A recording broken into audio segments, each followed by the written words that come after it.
जाकी रही भावना जैसी, प्रभु मुहूर्त देखी तिन तैसी। ओम साई राम मित्रों, आज का ब्लॉग आप सभी हमारे साई परिवार के लिए विशेष लाभकारी और कल्याणकारी है, क्योंकि आज के ब्लॉग में अपने साई परिवार के लिए बहुत ही विशेष उपाय लेकर के आए हैं। जब आपके घर में घोर विपत्तियां आए, भीषण बाधाएं आए, घर परिवार का दुर्भाग्य चल रहा हो, कोई कार्य ना बन रहा हो, घर परिवार में लड़ाई झगड़ा और कलह का माहौल हो, ऐसे समयों में घर में कुछ चीजें आपको बढ़ानी है और साईं की कृपा ऐसी बनेगी कि सकारात्मक ऊर्जा का प्रवाह आपके घर में बनेगा और निश्चित रूप से समस्त भव बाधाएं दूर होंगी।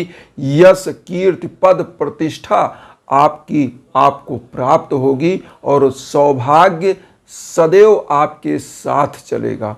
क्योंकि होता क्या है, आज के समय में लोगों के पास इतना समय नहीं होता है कि वह अपने घर परिवार पर, अपने ऊपर, अपने अंतर मन में झांक कर देख सकें कि हमारे यहाँ चल क्या रहा है, हमारे यहाँ ऐसी बाधाएं क्यों आ रही हैं।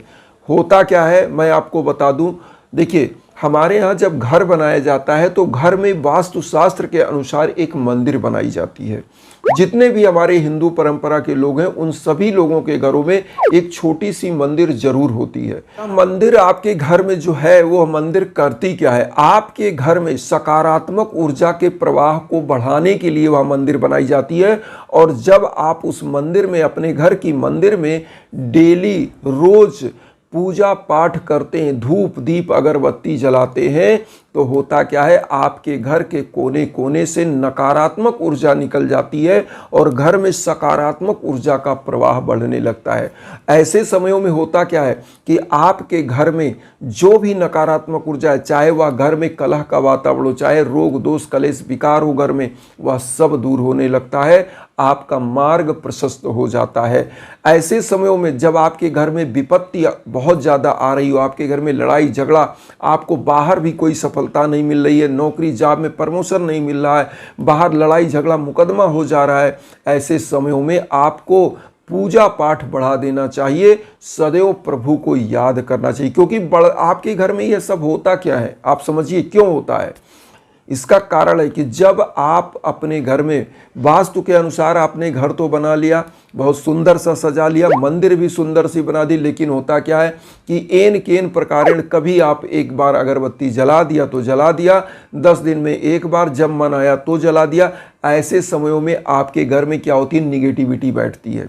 कभी कभार पूजा नहीं, पूजा का नियमित रूटीन होना चाहिए, चाहे आप 5 मिनट ही पूजा करें, लेकिन घर की मंदिर में एक दीप जरूर प्रज्वलित होना चाहिए।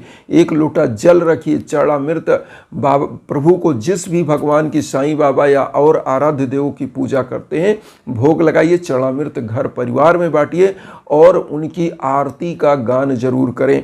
ऐसे करने से क्या होता है, आपके घर में सकारात्मक ऊर्जा का प्रवाह बढ़ जाता है। आज मैं जो यह ब्लॉग लेकर के आया हूँ, कुछ उपाय भी आपको बताना मैं चाहता हूँ। होता क्या है, देखिए, जब आप पूजा करें तो धूप दीप क्यों जलाना है ये आप समझिए।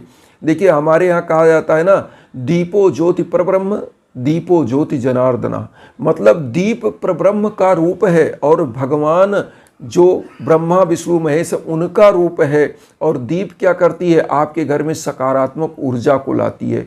शाम सुबह दोनों टाइम एक दीप जलाइए, घर में धूप जलाइए, उसके बाद धूप बत्ती जलाइए, उसके बाद आप क्या, धूनी जलाइए, धूनी भी आप जला सकते हैं और पूरे घर में इसका धुआं दिखाइए।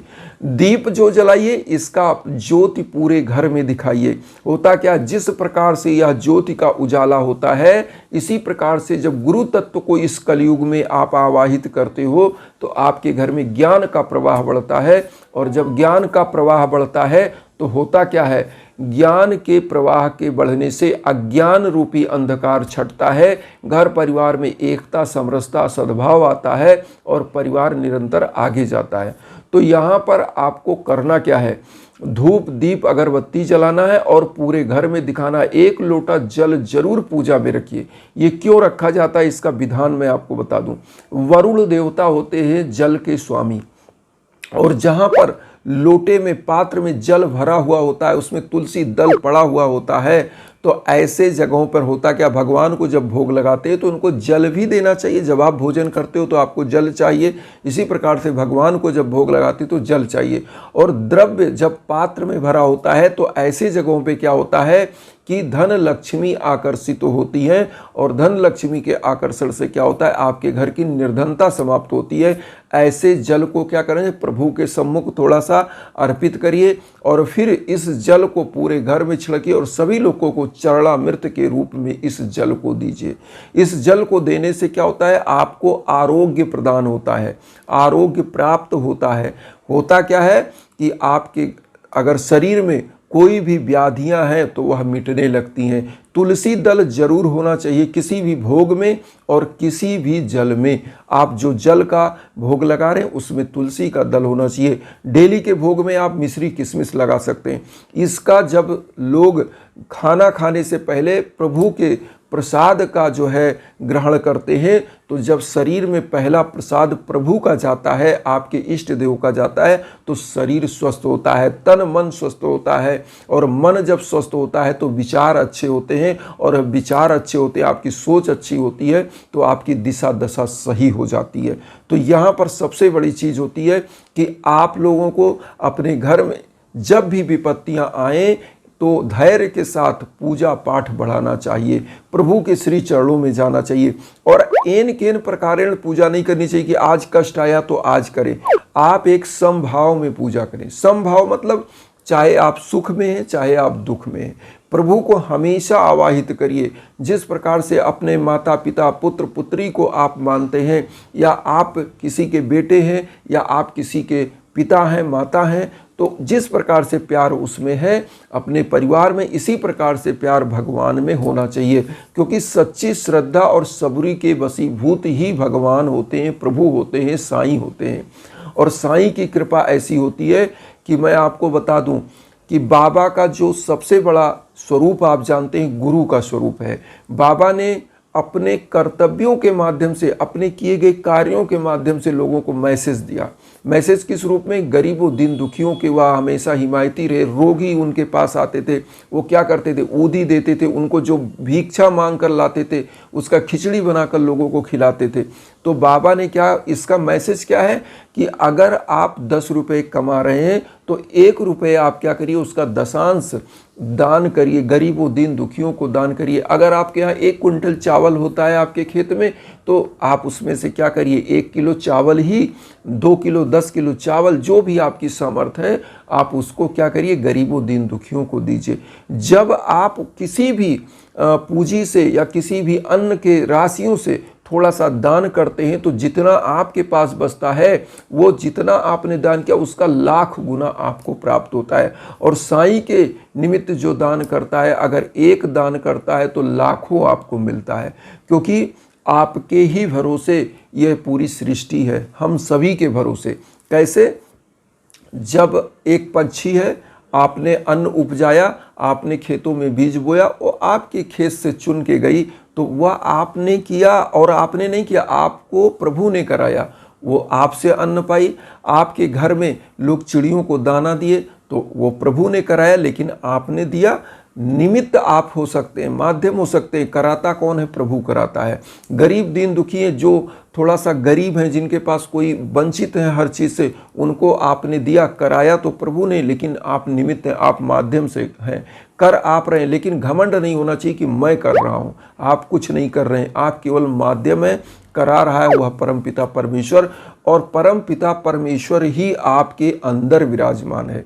क्योंकि इसीलिए लिखा है हमारे गीता में भी, आपने पढ़ा भी होगा, तो गीता में यही लिखा है, नयनम शस्त्रम छिद्राणि नयनम दहाति पावका न चैनम क्लेदन्ते पो न शोष्यति मारुता। मतलब आत्मा क्या है, अजर अमर है। आत्मा क्या है, जब यह शरीर मिट्टी कैसे होती है, जब आपके अंदर से वह ऊर्जा निकल जाती है, जिस ऊर्जा से यह शरीर संचालित है, जिसको अदृश्य, जो आप कभी देख नहीं सकते, तो होता क्या है कि वही जब निकल जाती है तो यह शरीर मिट्टी हो जाता है। तो वह ऊर्जा क्या है, वही परमात्मा का स्वरूप है। परमात्मा परब्रह्म का स्वरूप आपके अंदर विराजमान है। इसीलिए लिखा है, कस्तूरी कुंडल बसे मृग ढूंढे बनमाए, ऐसे घट घट राम है दुनिया ढूंढे बनमाए। तो आपके अंदर ही प्रभु विराजमान है, साईं विराजमान। साईं बाबा भी क्या कहते हैं, मुझे सदा जीवित ही जानो, अनुभव करो सत्य पहचानो। प्रभु आपके आसपास हैं, आप उनका केवल सुमिरन करेंगे, आप उनके निमित्त पूजा पाठ यज्ञ याजन हवन आदि करते हैं तो वह उनको प्राप्त होता है और वह स्वीकार करते हैं, लेकिन सच्ची श्रद्धा और सबरी के साथ। यहाँ पर एक चीज़ और कहेंगे कि जब भी जीवन में भीषणतम बाधाएं आएँ तो अपने नाम गोत्र पर संकल्प कराकर यज्ञ याजन हवन पूजन जरूर कराना चाहिए, क्योंकि इससे आपकी भव बाधाएं कटने लगती हैं और आपका जीवन स्वतंत्र होता है, सुखमय हो जाता है। क्योंकि यह अदृश्य ऊर्जा आपको कुछ बदलते हुए तो नहीं दिखता, लेकिन महसूस कैसे होती है, जब आपके कार्य बनने लगते हैं, सकारात्मक चीज़ें आपको दिखने लगती हैं तो आपको महसूस होता है। इसी प्रकार से मैं एक उदाहरण बताऊँ, हमको कुछ दिन पहले अभी मैसेज आया एक लोगों का, मैंने जिनके बच्चे के लिए जो है हवन किया था तो उनको संतान की प्राप्ति नहीं हो पा रही थी। हुआ क्या कि उनको संतान की प्राप्ति हुई, पुत्री हुई, लेकिन उनको कहाँ संतान 10 साल हो गए थे, शादी को नहीं हो पा रहे थे। लेकिन देखिए प्रभु की कृपा होती है, उनकी दवा भी चल रही थी, समस्त डायग्नोस भी हो रहा था, कोई कमी नहीं थी, लेकिन फिर भी संतान नहीं हो रही थी। और प्रभु की कृपा ऐसी हुई कि शायद निमित्त मैं बना, हवन हुआ, पूजा हुआ और उनका कल्याण हुआ। तो देखिए ऐसे ही प्रभु की कृपा बनती है। इसीलिए हम इंस्टाग्राम का लिंक भी देते हैं कि आपको कोई चीज़ समझना है, मुझसे बात करना है, मैसेज करना है तो आप इंस्टाग्राम पर आ सकते हैं। इंस्टाग्राम का लिंक हम वीडियो के बीच बीच में देते हैं। इंस्टाग्राम का लिंक क्या है, pathak.abhay015। इस पर आप जो है कॉल भी कर सकते हैं, मैसेज कर सकते हैं, जो भी हमारे लायक है संभव है हम करते हैं। इन्हीं भावनाओं के साथ एक चीज़ कहेंगे कि वसुधैव कुटुंबकम की जो भावना हम लेकर चल रहे हैं उसमें आप सभी लोग चैनल को सब्सक्राइब करके अपना आशीर्वाद दीजिए। उन साई भक्तों तक वीडियो को जरूर शेयर करिए जो किन्हीं कारणों से कष्ट में, दुख में। इसी भावना के साथ ओम साई राम।